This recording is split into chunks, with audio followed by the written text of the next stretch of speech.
This nation was founded on the principle that there are no kings in America.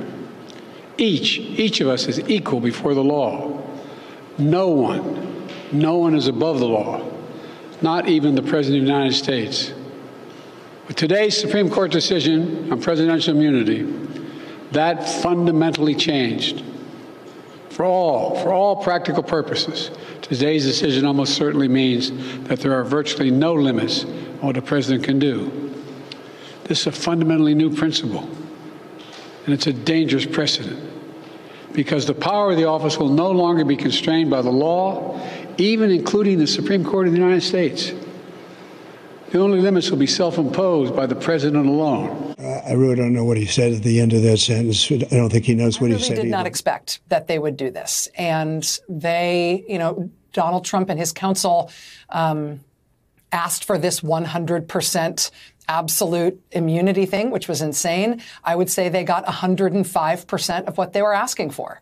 They got immunity from this court, despite some of the language in Justice Roberts' ruling saying that there was some measure of humility here, some measure of restraint. The practical impact of what they have done is to give Trump immunity that even he and his counsel did not ask for. And given that the hypotheticals over the course of these arguments, as you rightly pointed out, included things like, can the president assassinate a rival? I think we have to look at the Supreme Court's affirmative answer to that. Yes, you can. With as much seriousness as it deserves. I mean, this is a death squad ruling. This is a ruling that says that as long as you can construe it as an official or quasi-official act, you can do absolutely anything, and never be held accountable, not only while you are president, but forever. So this is definitely one of those cases that once you read the first few lines and you see absolute immunity, you might think that, oh, Trump is completely in the clear. But that is not the case with this opinion. In fact, the court takes a position that was actually conceded by the government on absolute immunity. And it essentially holds that there is a kind of absolute immunity, but only for core presidential functions. Think veto power, the pardon power, a very limited set of core presidential powers. Then we go into a second area, which is all other official conduct that is not that core presidential conduct. And for that, I think that's probably the biggest surprise here, is that there is what they call a presumptive immunity for all other presidential official conduct that doesn't fall within those core official presidential functions. And then, of course, you have a position that was actually conceded by Trump's counsel, which is for purely private conduct. Yeah. There is no immunity at all. Article 2, Section 3. He shall from time to time give to the Congress information of the state of the Union and recommend to their consideration such measures as he shall judge necessary and expedient. He may on extraordinary occasions convene both houses or either of them, and in case of disagreement between them with respect to the time of adjournment, he may adjourn them to such time as he shall think proper. He shall receive ambassadors and other public ministers. He shall take care that the laws be faithfully executed, and shall commission all of the officers of the United States. I'm not going to read all of this, but let me just speed up to a couple of parts. Nonetheless, Chief Justice Marshall recognized that while the president could be subject to a criminal subpoena, the president could still withhold information from disclosure based on executive privilege. In the 2 centuries since the Burr trial, the executive branch's practices and the Supreme Court's rulings unequivocally and emphatically endorsed Chief Justice Marshall's position that the president was subject to federal criminal process. In its 2020 opinion in Trump versus Vance, the court extended this precedent to state criminal proceedings, concluded that the president was not absolutely immune from state criminal subpoenas. Finally, with respect to civil liability, the court held in Nixon versus Fitzgerald that the president is absolutely immune. The presidency is absolutely immune in actions for civil damages for all acts within the outer perimeter of his official duties. The court's closed decision was premised on the president's unique position in the constitutional scheme. That is, the court conducted a kind of public policy analysis of the policies and principles that may be considered implicit in the nature of the president's office in a system structured to achieve effective government under a constitutionally mandated separation of powers. Although the Constitution expressly afforded members of Congress immunity in matters arising from speech or debate and was silent on presidential immunity, the court nonetheless considered immunity to be a functionally mandated incident of the president's unique office, rooted in the constitutional tradition of the separation of powers and supported by our history. While the court relied in part upon its practice of finding immunity for officers such as judges for whom the Constitution is silent, but for which a long common law history exists, and in part upon historical evidence which is admitted was fragmentary and ambiguous, the court focused on the fact that the president is different from all other executive officials. The president is charged with a long list of supervisory and policy responsibilities of utmost discretion and sensitivity, and diversion of his energies by concerns with private lawsuits would raise unique risks to the effective functioning of government. Moreover, the presidential privilege is rooted in the separation of powers doctrine, counseling courts to tread carefully before intruding. While some interests are important enough to require judicial action, the court reasoned that merely private suits for damages based on a president's official acts do not serve this broad public interest, necessitating the courts to act. Finally, qualified immunity would not adequately protect the president because judicial inquiry into a functional analysis of his actions would bring with it the evil immunity it was to prevent. Absolute immunity was required. So absolute immunity was required. So yeah, you could always go to constitutionalcongress.gov and you can read the rest of this. I pretty much read the whole thing except for like the first two paragraphs. But you can read this yourself. To be perfectly honest, I can't help myself commenting on all of these stories that have recently come out, specifically regarding the presidency. And I can't help but keep on saying the exact same thing. First of all, let me just say this before I say anything else. The biggest problem that I see in this country right now is that there's a lack of civics. There's no civics classes. These people out here don't know the law. Like, if I know the law and I want to drive a fast car and I want to speed without getting caught by the police and getting a ticket. If the law says that the speed limit is 50, I know that I can go right up to 50, 49 if you want. And most other people would look at me and they're like, you know what? You're driving too fast. And I'll say, you know what? The speed limit is 50. Now, it's possible somebody could make a complaint on me and drag me into court. But the reality is, if I can prove that I never went faster than 49, there ain't nothing they could do. And the court has to throw that case out. Now, there are some places where you can make the argument, oh, well, you should have known that you shouldn't be going that fast regardless what the speed limit is. But the bottom line is, in my defense, you cannot claim that I was speeding and going faster than 50 if I wasn't going faster than 50. What you're seeing right now, what I love about this Trump presidency, this is what I love about it. He's testing the limits of the Constitution.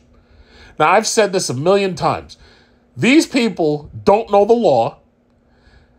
Without a constitutional convention to change parts of the Constitution, there's a lot of issues that the Constitution falls silent on and kicks it back to the states and says, you know what? Since we're not prepared to make this decision right now, we give it back to the states. That's the 9th and the 10th Amendment. Both the 9th and the 10th Amendment pretty much give the states rights to choose certain things. It's just like with abortion. These women are out here Now, never mind the fact that you're fighting for the right to kill children or kill fetuses or kill babies, whatever you want to say. The bottom line is there's no right to abortion.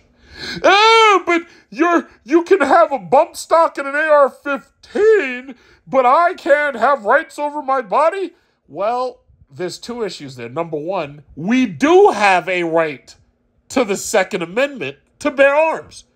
Now, the Second Amendment never said anything about bump stocks, but the ATF has laws, or rules, I should say, that prohibit you from going inside a gun and altering the gun. The bump stock goes outside of the gun and alters the gun and makes it so that it can simulate machine gun fire, which it doesn't actually. But the bottom line is, it's the word of the law versus the spirit of the law. I'm going to say it again. These people don't know the goddamn laws. These people have not had civics lessons. There's actually this whole portion that you're supposed to have in high school. It's called civics. You know how you go to high school? Now high school's all fucked up, to be perfectly honest. You don't learn anything. But you're supposed to learn the Bill of Rights. You're supposed to learn how to be a good citizen. Now, how many of our schools could benefit from teaching these kids to be good citizens? But they don't learn any of that shit. Now, we could point fingers as to who pulled civics out of the schools. You could say, oh, the Republicans took civics out of school. Ronald Reagan, he defunded civics. Or you could say the Democrats did it. I honestly, me personally, I don't know who started the, how should I say, the like taking civics out of like schools. I don't know. What I will say is if you go into any of these public schools today, when they do the Pledge of Allegiance, a lot of these kids are not standing. When you do the Pledge of Allegiance, a lot of these kids don't have their hands on their hearts.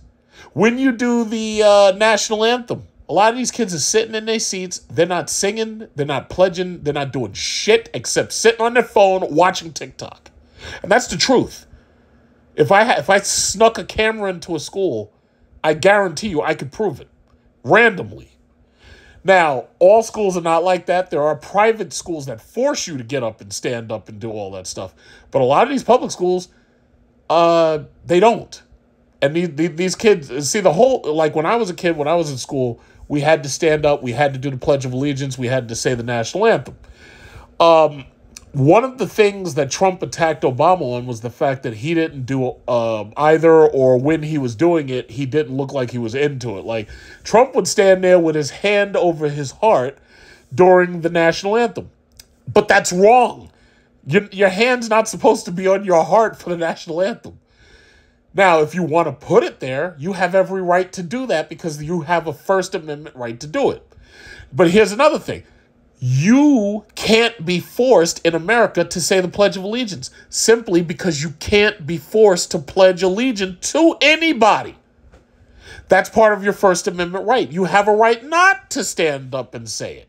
You have a right not to sing the national anthem. But most of these people are so goddamn stupid that they don't even know that they have the right not to do it. They choose to not do it because they just don't want to do it or they're lazy.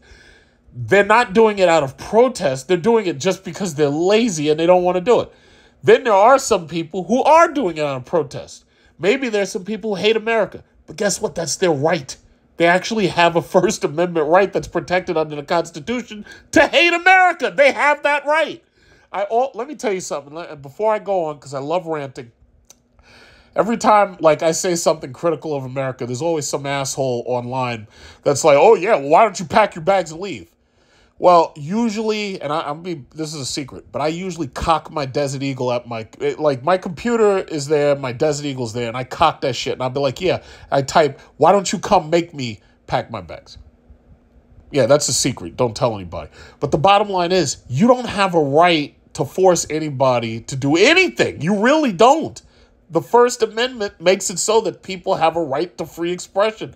If they want to burn the American flag and protest and death to America and all that shit, they have a right to do it. They literally have a right to do it. The army and the military are out there fighting for your right to do that. Ain't that something? Yeah, you morons, learn civics. Please, pick up a civics book. Now, as far as, me cocking my gun and saying, yeah, come make me pack my bags, well, I have a Second Amendment right to have my Desert Eagle. I literally have a right on the books to my Desert Eagle. Believe that shit. It's true. Now, I know these liberals, these pathetic pieces of shit on MSNBC and CNN. Oh, well, the Constitution didn't say that. It's got a comma, and it says it's got a comma here, and they don't read the comma, and they don't read the... Fuck all that bullshit. My AR-15 and my Desert Eagle say we got a right to have it. Period. So the bottom line is, if you people would learn the goddamn law, this is what kills me. The law is right there. The Bill of Rights is right there. It's not like you got to search for it. It's right there. You can read the shit. It tells you everything. The Constitution tells you everything. It literally tells you. It's right there. Oh, but they don't teach us this in school. Hey, guys, do you know how to read? There's a reason why they didn't want slaves learning to read. It's because they were afraid that they'd actually start reading shit. And when they start reading, they were like, wait a minute. It says right here that you don't have a right to do certain things to me and blah, blah, blah. And you know what? It also says right here that, I can fight back. I have a Second Amendment right. I'm here. I'm a citizen. I was born here.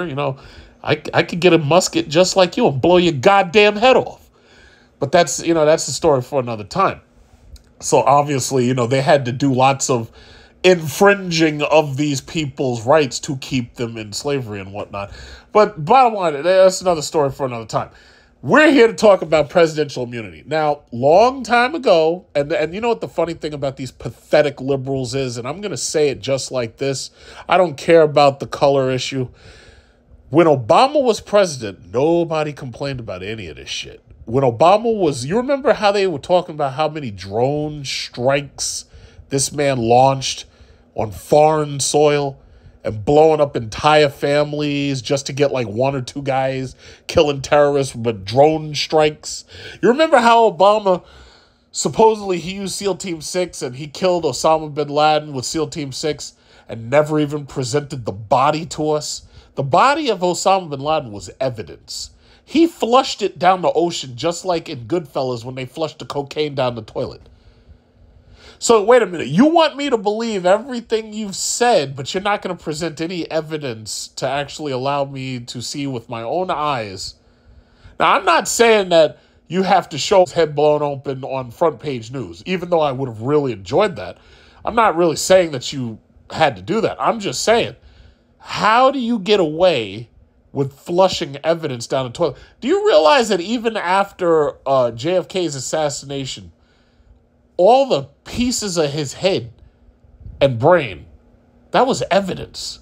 They had to analyze that. They were analyzing that shit for months, for years. They were analyzing that. Everything, they were analyzing all of it. That was evidence. A crime was committed.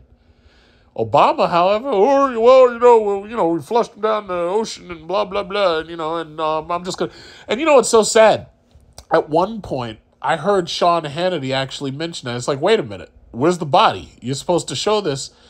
And at a certain point, Fox News was actually saying, like, I literally heard them say it, and I can't prove it because they've probably erased all the evidence at this point. Metal Gear Solid 2 warned us about this shit where they literally erase evidence so that now you can't even go back and use it. You can't click the link and all that. But bottom line is, they actually said, you know what? If it was alleged that the SEAL Team 6 had murdered Osama, like imagine this, we weren't in the bunker, we didn't see what happened. But let's say Osama said, yeah, I surrender, and he was going to let them take him prisoner. If they shot him during a surrender, that would have been murder. Seeing his body as evidence and, doing that whole CSI thing with his body, that would allow us to see if what they're saying is true. Because you know how in CSI they know, oh, well, the guy was tied up before they shot him, or the guy was standing before they shot him, judging from the angle of the bullet and this, that, and other. That's called evidence. We have a whole criminal justice system, and I have to wonder it sometimes for what? What's the point of it if during the key moments when we actually needed to be working, it's like not doing anything. I heard Fox News mention that shit one time. And after that, I never heard them mention it again. They've literally, I heard Sean Hannity say it. Oh, well, there's a possibility Obama could be prosecuted. I never heard them say it again. And at that point, I knew, I was like, wait a minute. These guys are all working together to bottle up the truth. And that's why I don't trust any of them. I don't trust any of the three of these networks at all. Watching them attack people and go after Biden and watching them attack Trump, sometimes it's entertaining, but I don't trust any of them at all because I already know they're working together to hide the truth. And that's the simple fact. But anyway, on this whole idea about presidential immunity, what I was saying was that when it was Clinton or when it was Obama, they didn't have a problem with it then. When it was Bush, however, oh, Halliburton, oh, Dick Cheney, oh, they're making war for profit. Oh, my God, the stock of Halliburton is going through the roof, and they're killing soldiers. I think you get my drift. The reason why, before I even read any of this shit, because I read part of it, but I already knew what I believed going in. But the bottom line is, the reason why you have presidential immunity is simply so that the actions that you take as president can't be held against you in private life when you leave the presidency. There are two ways to hold a president accountable. There may be more than two, but I'm thinking there's mainly two. There's two ways to hold a president accountable. One is at the ballot box. If you don't like your president, you vote against him. That's what's about to happen to fucking Biden. If you like a person and you want them to be president, you vote for them at the ballot box. That's number one.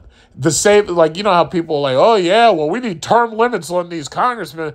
There are term limits on a congressman. At the end of that term, you can go to the ballot box and get rid of these people by voting against them.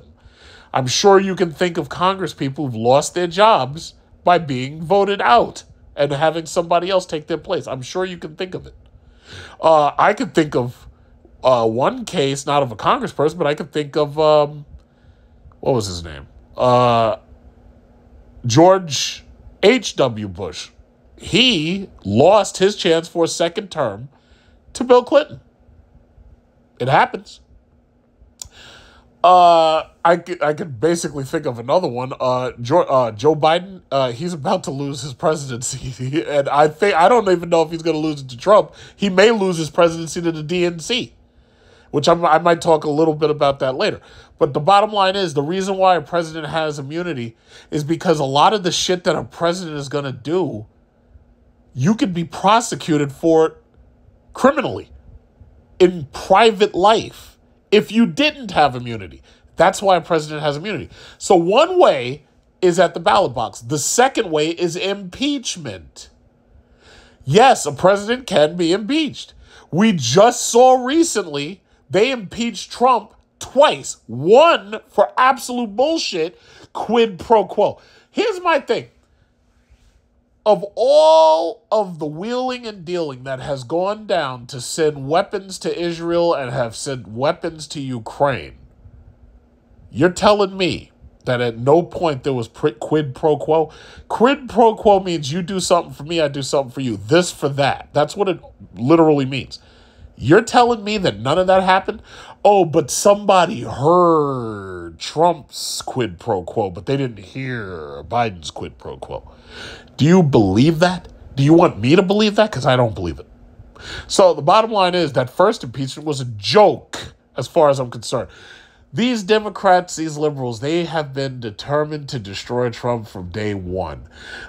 Trump made fun of that handicapped guy who was talking shit on the internet. And you remember Trump when he said that? He was like, I don't know what I said. I don't remember. You remember that? They've been going after him for that. I mean, he went after Rosie O'Donnell. Trump, yeah, listen, I'm not gonna pretend that Trump didn't say a lot of crazy ass shit and talk shit about people. I'm not gonna say that. Of course he did. But the bottom line is, he has a First Amendment right to do it. Oh, but you're not presidential. Well, okay, but it's up to the voters to decide whether or not that's the face they want to put on the country. And apparently the voters decided, yeah, we're going to do it. And they did it in a way where Hillary lost electoral landslide, even though she won New York and California and got the popular vote.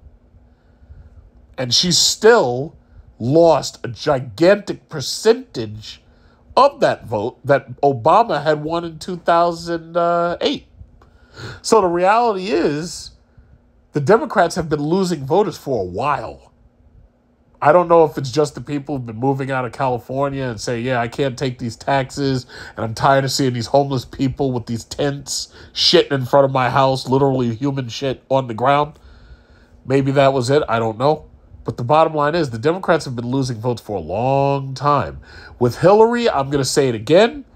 The reason why Hillary lost is because the DNC got caught marginalizing Bernie Sanders, and a large number of the kids who were about to vote for that communist, they were like, oh, well, I refused to vote for Hillary because I wanted Bernie. Feel the burn.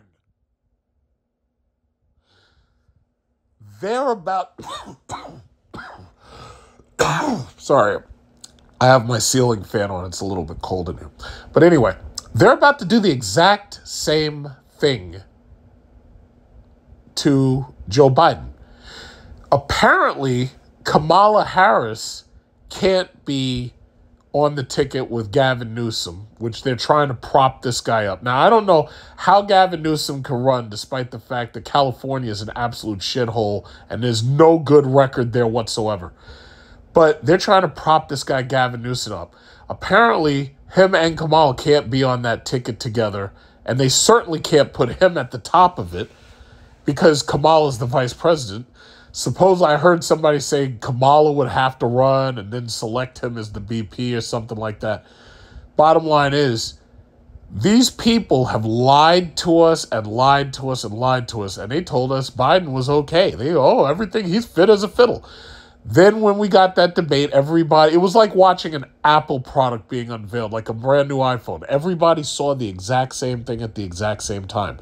See, the way that they've divided this country, MSNBC, CNN, and Fox, we've been watching different things. Fox has been showing us one thing, MSNBC has been showing us another, and CNN has been showing us another.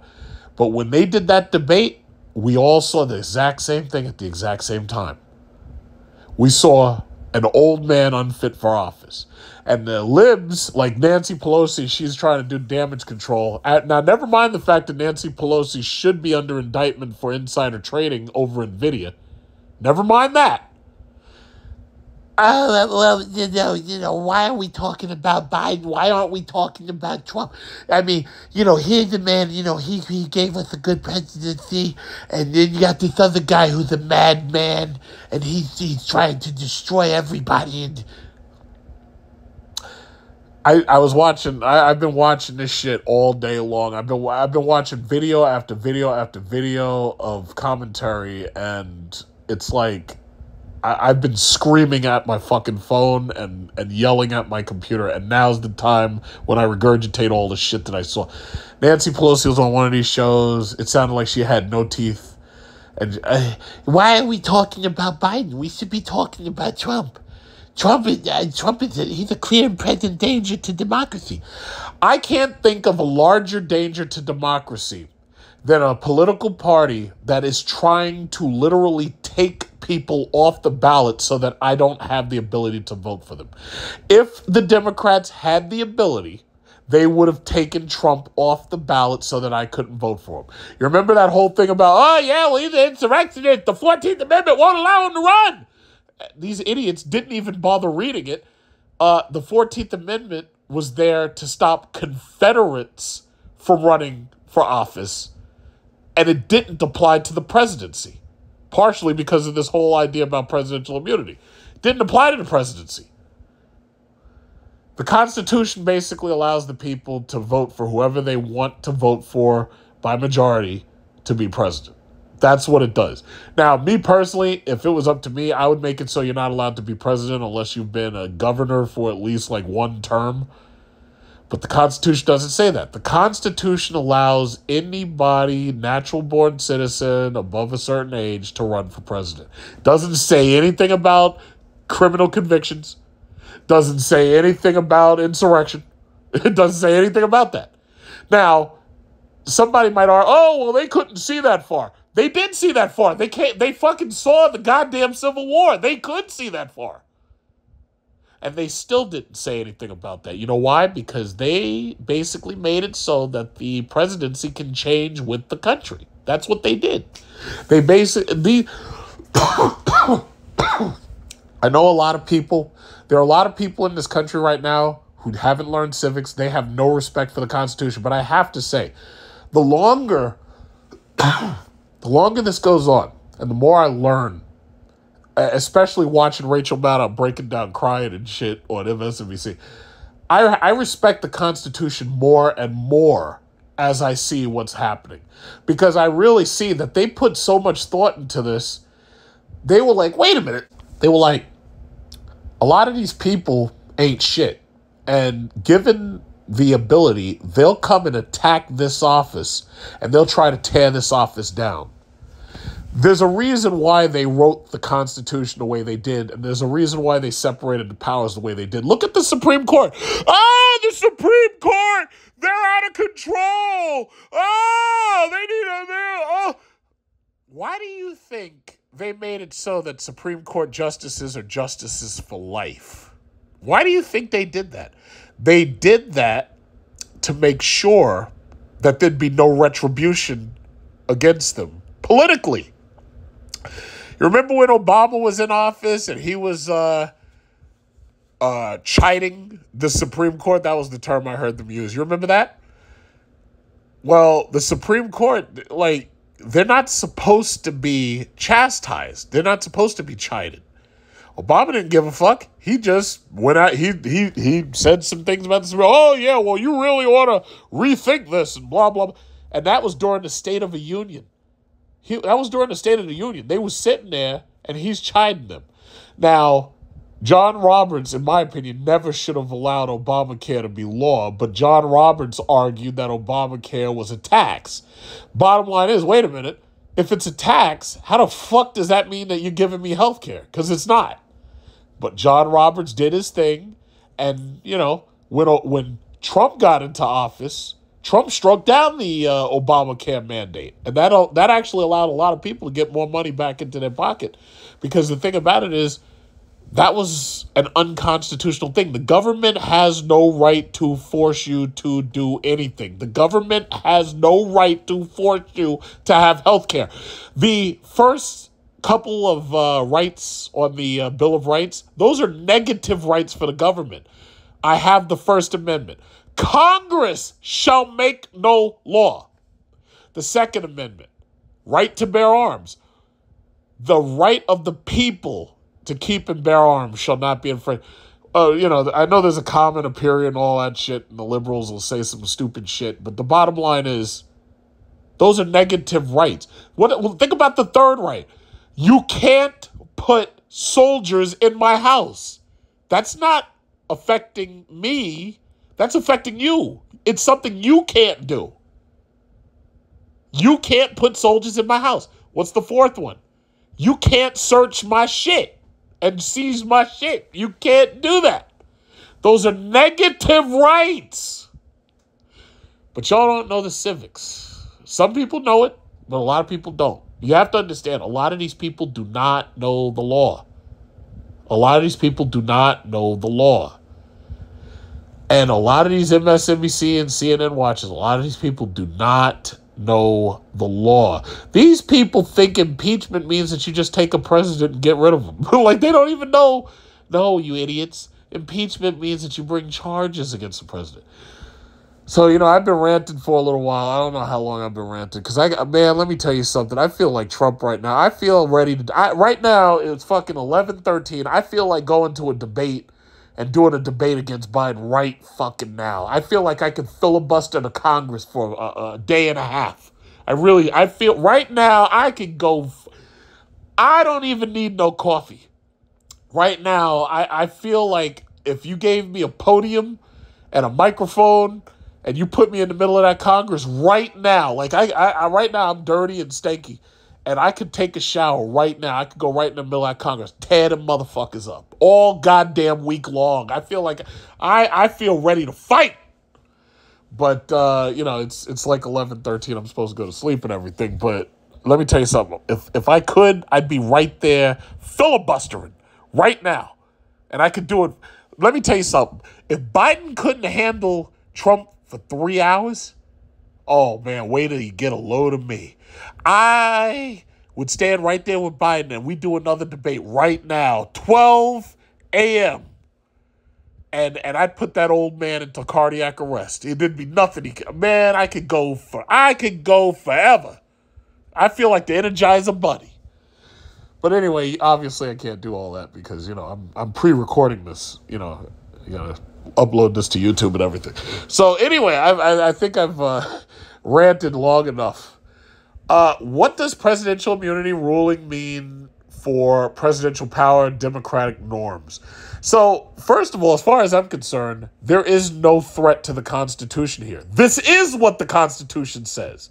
The presidency has presidential immunity to protect them from when my general, if I'm president, when my generals come to me and they've got an order and they're like, yeah, Mr. President, Big Truck Series, we need you to sign this order so that we can kill, Anwar al-Muhammad. Oh, okay. And I'd be like, well, why do you want to kill Anwar al-Muhammad?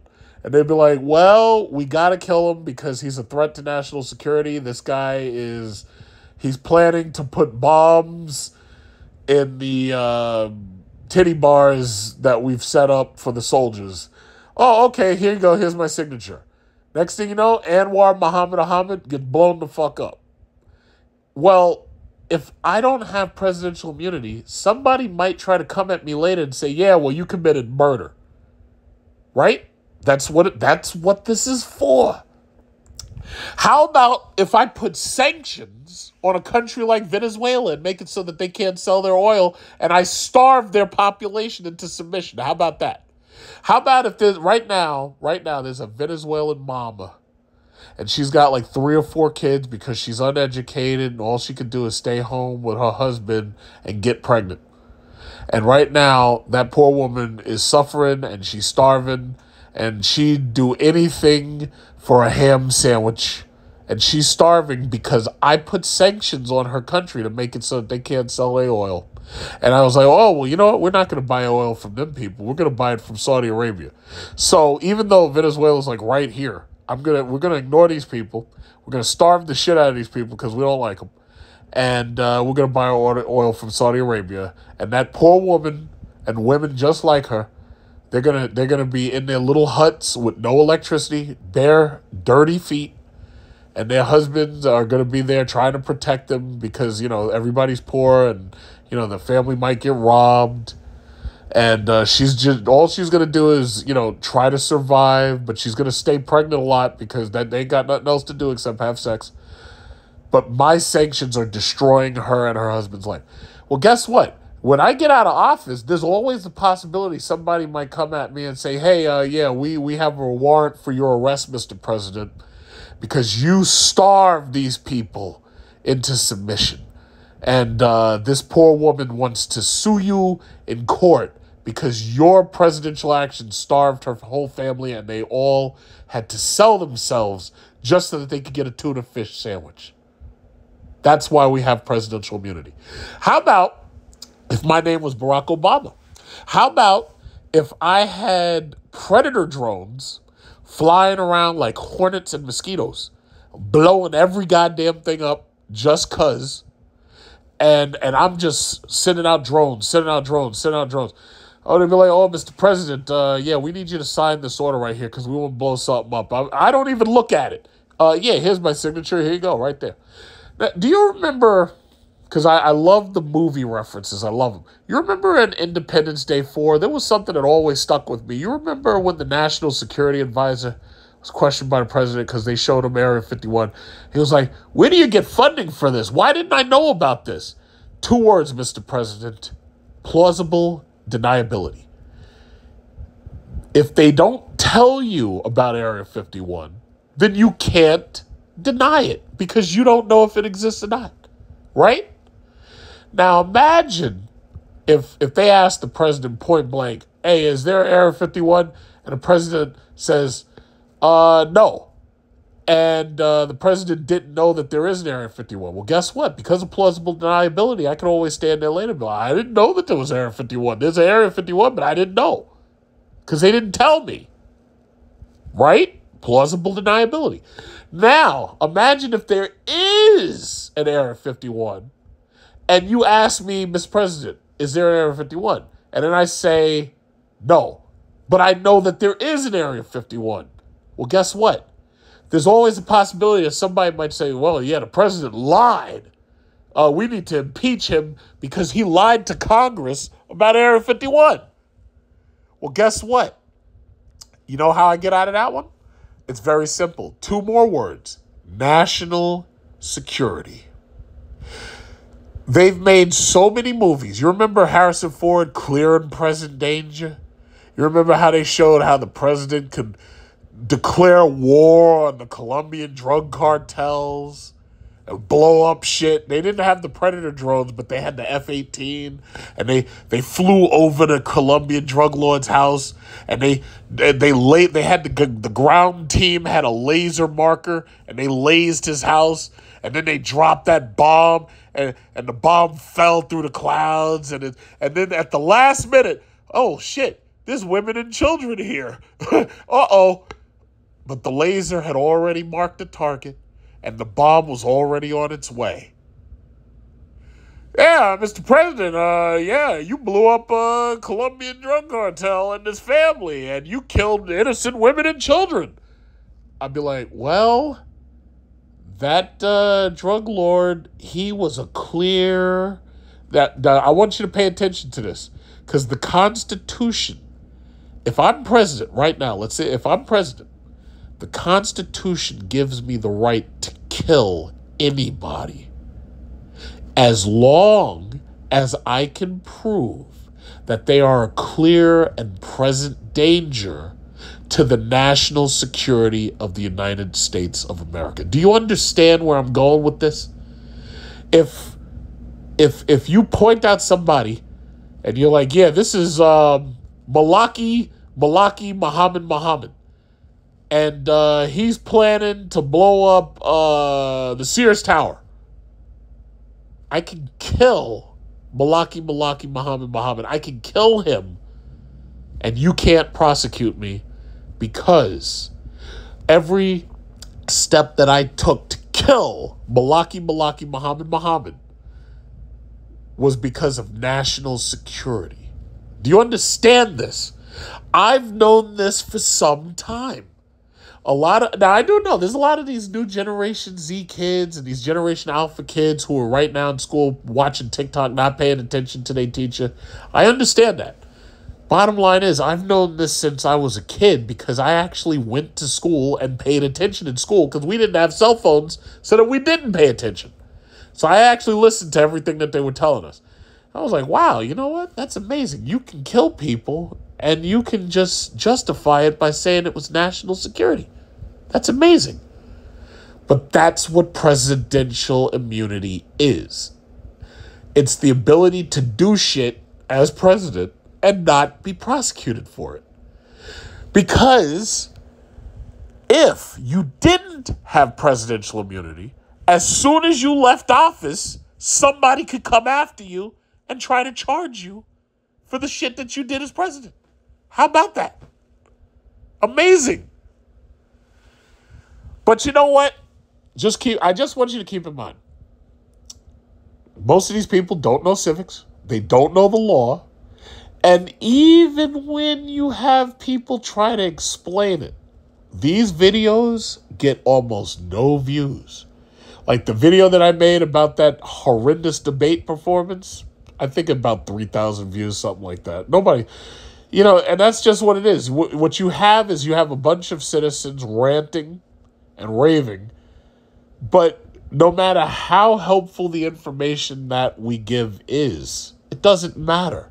That's why I'm not ever worried about ending up in court and then playing back my YouTube videos and saying, yeah, Your Honor, this dude is crazy. And he said that the president can kill people based on national security.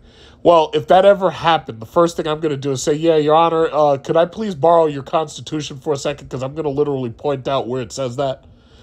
But, you know, it is what it is. It's like, I can filibuster this shit. I can rant and rave. It doesn't matter. It doesn't matter. But what I must say, I'm enjoying watching the left melt down. I'm enjoying watching them panic over Biden and his disastrous debate. They're talking about, but see, yeah, this is another thing. There's also a timeline. See, when you're a chess player, you understand time a lot better than a lot of other people. Sometimes you don't need to checkmate your opponent. Sometimes in order to win, all you have to do is run out your opponent's clock. By August 7th, the Democratic Party has to make a decision. Do we stand by Biden and lose to Trump because the American people believe that Biden's not fit for office?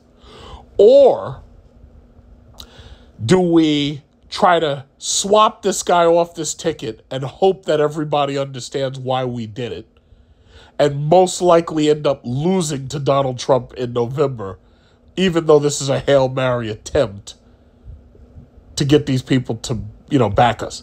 Because the reality is, if they take Kamala Harris and marginalize her, the minority vote is already against Biden, partially because of the genocide over there in Gaza.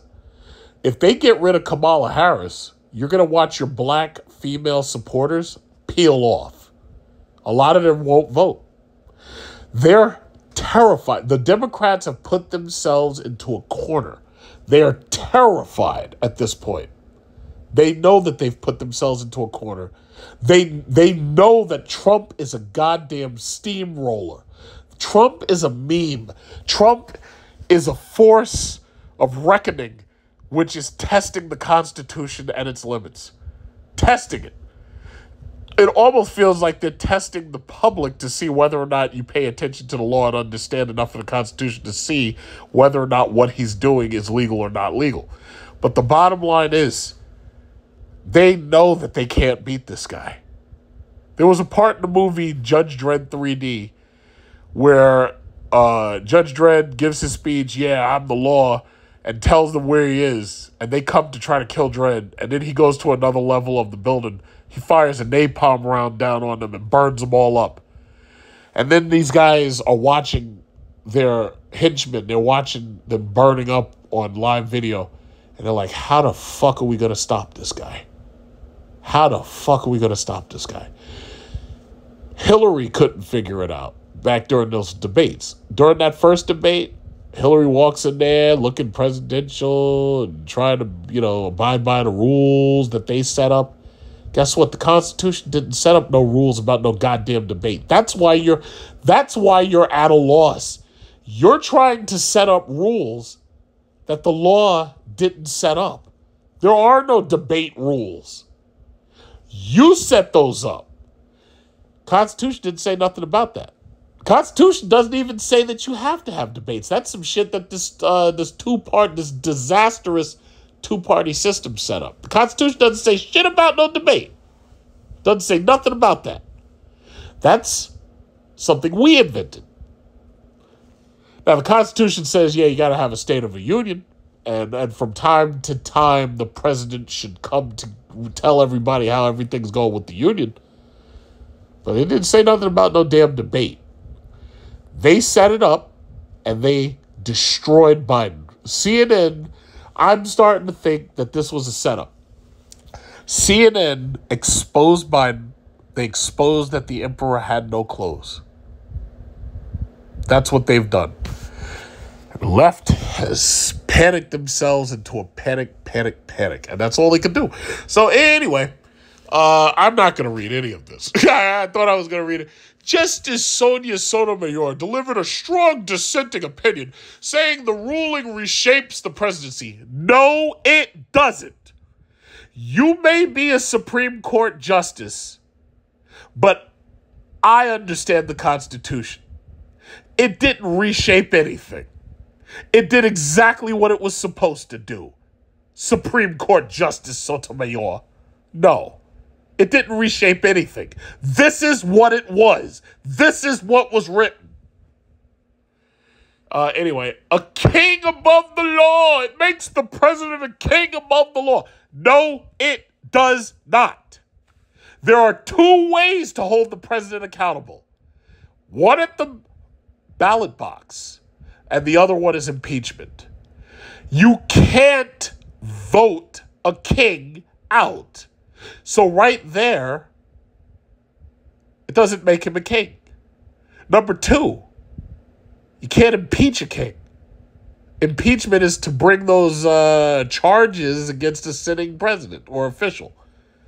You can't impeach the king. The king has power. The king is the judicial, the legislative, and the executive branch. Justice Sotomayor, I understand that you are a Supreme Court justice appointed by Obama, but you're wrong. And I'm saying you're wrong.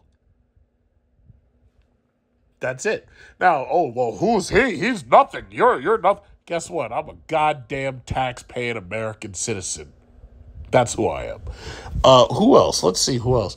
The immunity is so broad that this essentially swallows the possibility of actual prosecution for a president. And I think Justice Sotomayor's dissent, pointing out the various things that a president could conceivably do and have absolute immunity, demonstrate that point. Carter said, well, I just gave you a couple of hypotheticals myself. I said if I want to kill Anwar Muhammad and I find out that Anwar Muhammad is planning an attack, I have national security.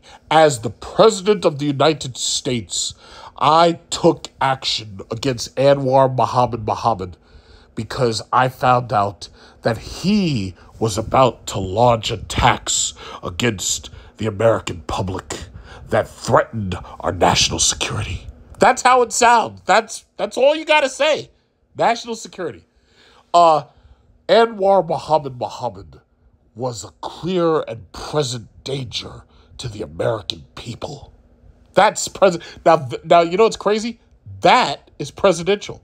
That's how a president is supposed to sound. Isn't that crazy? I can justify killing anyone. All I have to say is this person was a clear and present danger against the American people and national security. And that's it. It's always been like that. I don't know why they're acting like this is new. Why are these people acting like this is new? I don't know. Okay, let's keep going. The President of the United States is the most powerful person in the country and possibly the world. I would honestly say that the President of the United States of America is definitely probably the most powerful person on the planet. The mere fact that I've got access to Predator drones as president, and I have access to spaceships. I've literally got access to spaceships and fighter jets and stealth bombers and nuclear weapons. I got nuclear weapons. Look at this. I got a briefcase where you type in some numbers and I can blow an entire country off the face of the earth. Who else could say that? So anyway, orders the Navy SEAL Team 6 to assassinate a political rival. Immune organizes a military coup to hold on to power. Immune takes a bribe in exchange for a pardon. Immune. You know what's funny? I've never heard them mention Vladimir Putin's name in any of this because usually when you hear them talk about assassinating political rivals, usually Vladimir Putin's name comes up. Usually somebody says, yeah, he's throwing people out the window and nobody prosecutes him. Or he declared war on Ukraine and nobody prosecuted. I'm actually surprised that I haven't heard that name come up not once. But, you know, that's just me. In the court opinion, Chief Justice John Roberts wrote that a president's motives are not relevant to the assessment, nor is the fact that an action would have allegedly violated a generally applicable law. One expert called this the most damaging part of the decision. Motive I think to everyone's mind, and the normal criminal law is the soul of any criminal charge. If you consider that Trump is alleged to have done, it is really the reasons that he did it that make it criminal or not. Or so we would have thought before the decision. Harry Litman, a former U.S. attorney and deputy assistant attorney general. So basically, what they're trying to say is that, and see, here, this is the problem. When Trump was president and he called, I believe it was Georgia, oh, yes, I need you to find me 11,000 votes. You remember that? I think that the only way to hold him accountable would to have been to impeach him at that moment while he was president. If you had impeached him for that, well, first of all, nobody was going to remove a sitting president when it's only months away from Biden swearing in on the office. So that wasn't going to happen. And that's part of the reason why, even with January, well, not to mention the fact that the Republican Congress wasn't going to let that happen. You know, it is what it is, man. I tell you, these people bore me. I swear to God. I have started watching MSNBC and CNN and The View, and I am enjoying every minute of mocking them. I'm enjoying it because these people claim that they're so smart. They're PhDs and lawyers and all this, and these people don't know the basic goddamn Constitution. I just don't get it. I don't get it. How do you get into these positions and you people don't read? The Constitution's right there. Just read it.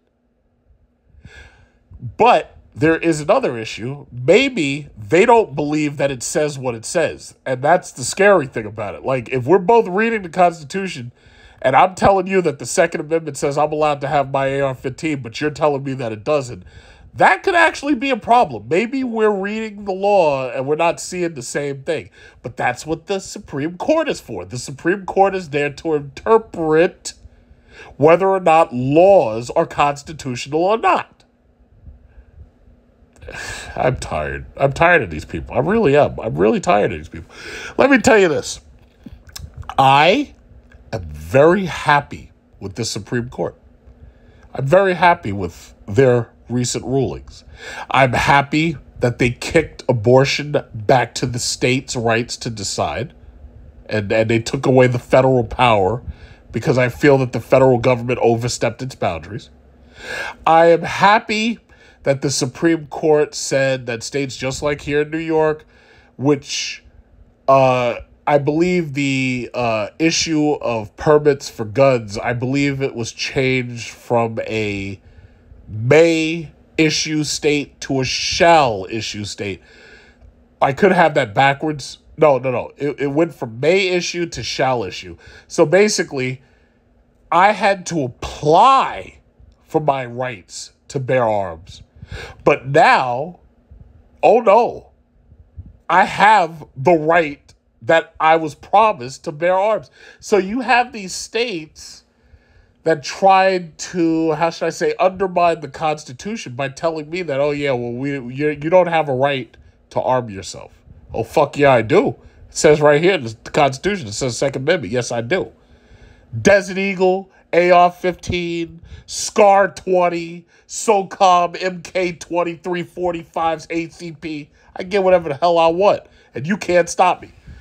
Now, look at what happened with Trump. Now, don't think that this doesn't backfire against Trump, because you remember Trump, he was like, oh, yes, well, we should take the guns first and due process later. Well, Trump tried to ban bump stocks. Look what happened to that.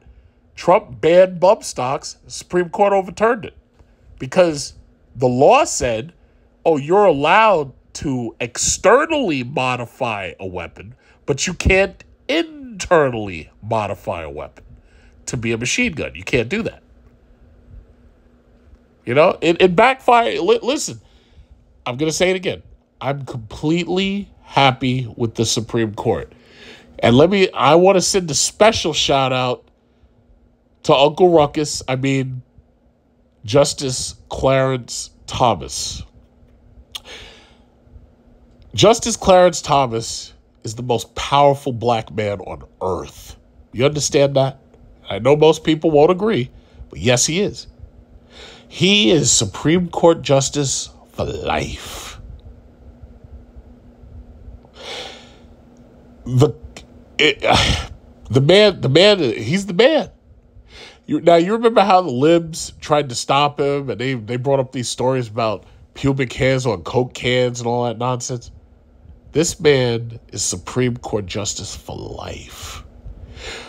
Obama is just a former president. This man is Supreme Court Justice for life. Someday he'll die, and they'll have to replace him. Will they replace him with someone else who will interpret the Constitution the way it's supposed to be interpreted? Or will they replace him? Will whatever president who's sitting at that time replace him with someone who's an activist who wants to change the Constitution without going through the motions of having a constitutional convention? We don't know. We'll never know. Some of us may not live that long. Some of us might live that long. I really don't know. But the bottom line is, Justice Clarence Thomas is kicking ass over there. John Roberts should have never allowed Obamacare, but he did. Okay, I just have to accept it. But guess what? President Trump was able to get rid of the individual mandate because the government has no right to force you to buy health care. They have no right.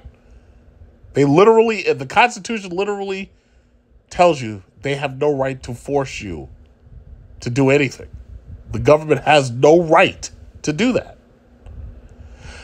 Justice Roberts said, oh, no, well, if it's a tax, it's okay because we're allowed to tax you. That's what he said. He said Obamacare should be passed as a tax. Obamacare should be, the individual mandate makes it a tax. Well, fortunately, that was struck down. Thank God. But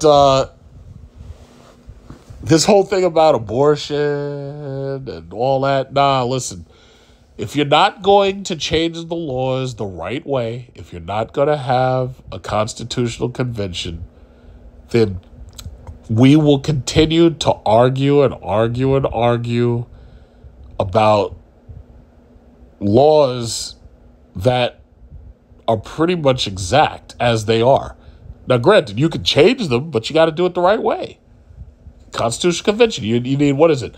3/4 of the House, 3/4 of the Senate, and 2/3 of the states. And you have to have a Constitutional Convention. Now, if you don't like presidential immunity, I'll say the exact same shit. If you want to change the laws, you got to have a Constitutional Convention. I think that what I'm saying is not unreasonable. You don't like the Second Amendment? You think I'm not supposed to have my Desert Eagle click-clack? Change the law. Have a Constitutional Convention. That's all it is. I don't think that what I'm saying is unreasonable. I don't think so. I think it's very reasonable. You don't like flag burners? You don't like people who death to America and burning the flag and protest and everything? Change the law. Constitutional Convention. You can have a Constitutional Convention. That's all you got to do. You want to do it? Or you want to keep on talking shit and keep losing elections? Which one do you want to do? That's my challenge to you. Which one do you want to do? Do you want to keep on talking and running your mouth and being on The View and being Whoopi Goldberg and talking shit and I don't understand why? Or are you going to do it the right way and have a Constitutional Convention? Which one are you going to do? Huh?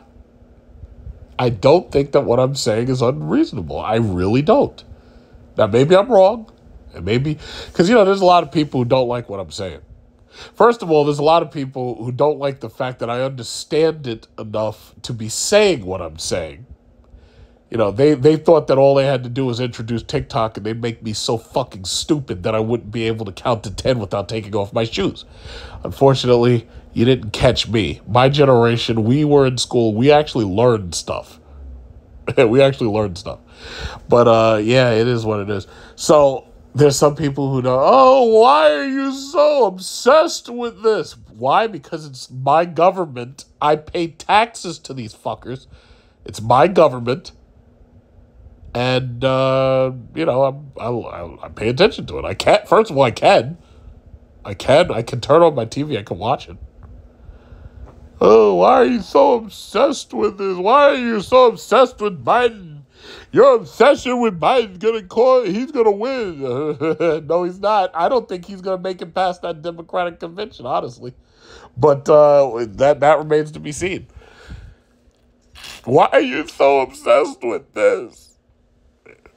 Hey, listen, just because you're losing doesn't mean that I can't enjoy it. Now, you know what's funny? I am not that far from retirement. Like, these presidents, as far as I'm concerned, these people come and go.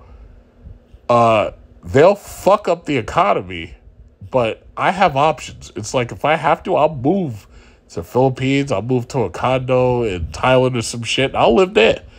It's like, well, if they're going to destroy the economy here and cause hyperinflation and all that, listen, I got options. I have property here. I can rent this shit out and move. I got a text message earlier today. Oh, yes, hi, we're interested in one of your properties. Are you interested in selling? I got that text message on my phone. I was like, no, thank you. I'm not selling shit. I'll rent it.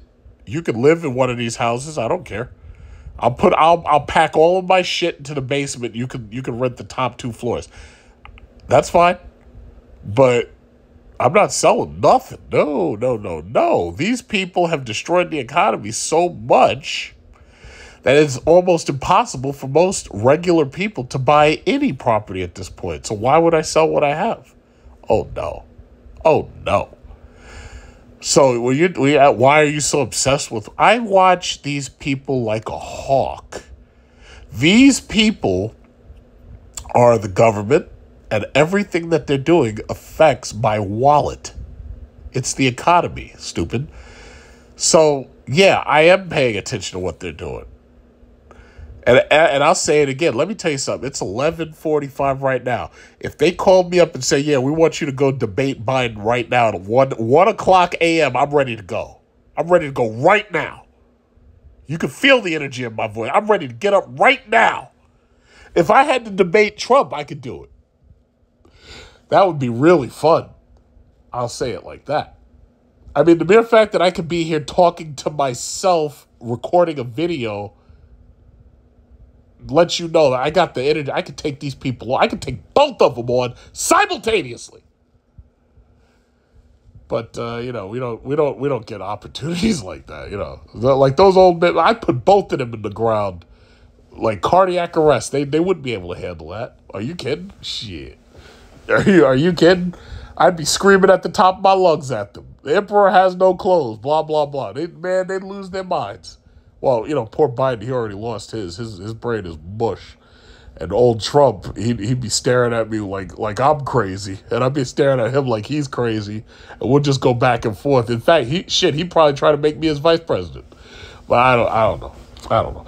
But I guess that's enough ranting for now. I'm going to keep on watching. Rachel Maddow's up there crying. I'm up there watching this MSNBC clip on YouTube. Rachel Maddow crying. Oh, he's got immunity. We tried to put him in jail. I promised my audience we'd put him in jail, and he's still free. I can't wait until Trump wins. He's going to write the biggest pardon in the history of pardons. He's going to pardon everybody, and himself, of course. They're afraid that he's going to come after them and that he's going to have presidential immunity backing him. That's what they're afraid about. They're terrified of this guy. They keep misquoting him. Oh, I could shoot somebody on Fifth Avenue and not lose any points in the polls. That's what he really said. But when they quoted, they're like, oh yeah, I could shoot somebody on Fifth Avenue and get away with it. That's what they misquote this person. It's just disgusting to me. It's so disgusting. But no, they're terrified of this guy. They're terrified that if he wins and he's got that presidential immunity, they're terrified that he can launch investigations up their ass. He can put investigations up their booties like suppositories. They are terrified of this guy. They're terrified of him. Rudy Giuliani, for example, was just disbarred, I believe, today in New York, right? Now, first of all, obviously, that's political retribution. You couldn't get Trump, so you go after your former mayor? Really? So anyway, they might even try to go so far as to put Rudy Giuliani in jail. But guess what? If Trump's in office, you get pardoned. Everybody gets pardoned. They are terrified of this guy. They are terrible. If you know enough about the law, you can step as far as you want to step into it. They are terrified of this guy. They're terrified of him. Like, you can hear just from the excitement in my voice how great a president I would be. You can hear it. Like, it would be amazing. It would be the most greatest presidency ever.